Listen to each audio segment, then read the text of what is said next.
In a long time ago, in a village called Inkanu, life was peaceful.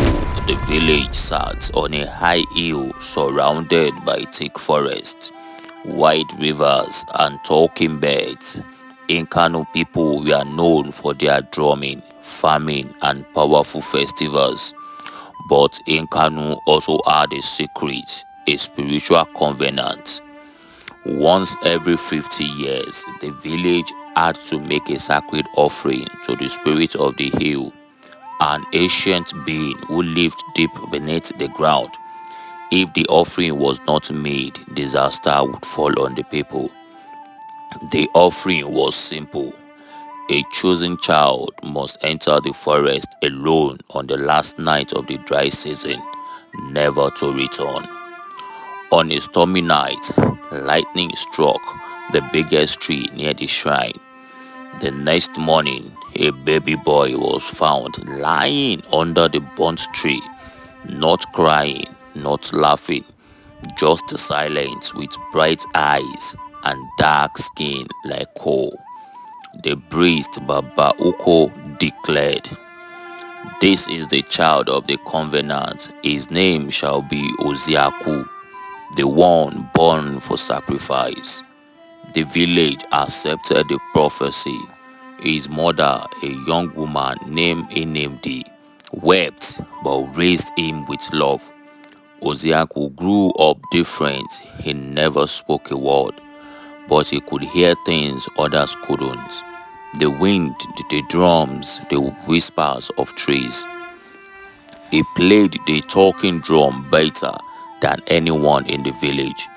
Whenever he drummed, people saw visions, some beautiful, some terrifying. But the villagers always reminded him, "You are special, but you are not ours. One day the hill will call you." When Oziaku turned 16, strange things began to happen. The river turned black for 3 days. Children began seeing shadows walking around at night. The sacred drum in the shrine cracked for the first time in 100 years. One evening, during the festival, Oziaku drummed. As he played, blood poured from the drums, and people collapsed with fear. Babauko, the chief priest, stood up and announced, "The hill has spoken. The time of sacrifice has come. The chosen one must enter the forest on the seventh night." Inindi begged for mercy, but the elders reminded her, "We have enjoyed 50 years of peace. Without this sacrifice, Inkano will fall." The secret that changed everything. The night before the sacrifice, Inindi gave Oziaku a necklace. "This was your father's," she said. "They lied to you. You are not the child of the hill. You are born like every other child, but they chose you because you are easy to give away." Oziaku looked into her eyes. A silent tears fell. Inedi confessed, "Your father was a traveler.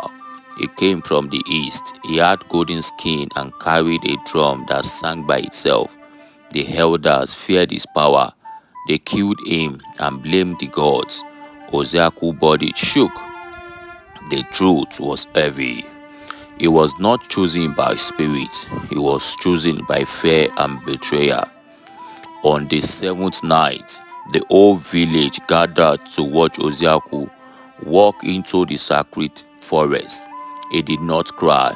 He did not beg. He only drummed. The sky turned red. Birds flew in circles. The ground trembled. He entered the forest and disappeared. Inside the forest, time changed. Days felt like minutes. Oziaku walked until he reached the foot of Nkanu Hill. There, a hole opened in the earth. From the darkness came a voice. "You are not the one we called. Why are you here?" For the first time in his life, Oziaku spoke. "I was given to you by cowards." The spirit laughed. "Then return, break the curse, showed them the truth. The ground swallowed Oziaku. 3 days later, thunder shook the village.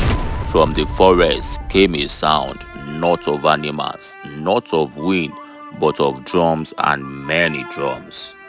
Oziaku walked out of the forest, holding the golden drum of his father. Behind him came shadows, tall, faceless beings beating drums of fire and smoke.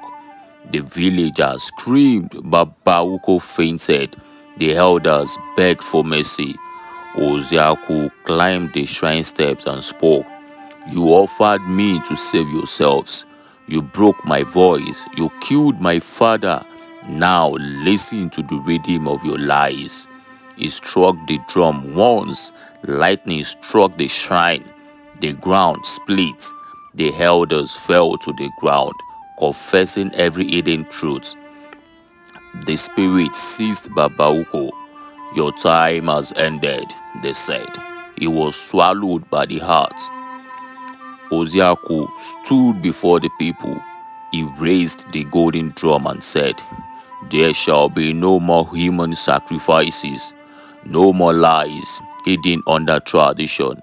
The hill is no longer hungry, but it watches. He planted the golden drum in the middle of the village. It became a tree with leaves that sang in the wind. Oziaku disappeared that night. Some say he became a spirit. Some say he walked into the sun. Some say he still lives in the forest, waiting, watching. Years later, a new priest rose, a young girl named Ijeoma. One night, she found a scroll buried under the old shrine. It read, The spirit of the hill never wanted blood. It only wanted truth. The real cause was silence. And the child, who was never supposed to speak, became the voice of the gods. She looked up and saw the golden drum tree smiling at her. The story of Oziaku became legend, not because he was chosen, but because he chose himself. Nkanu still drums, not for sacrifice, but for freedom.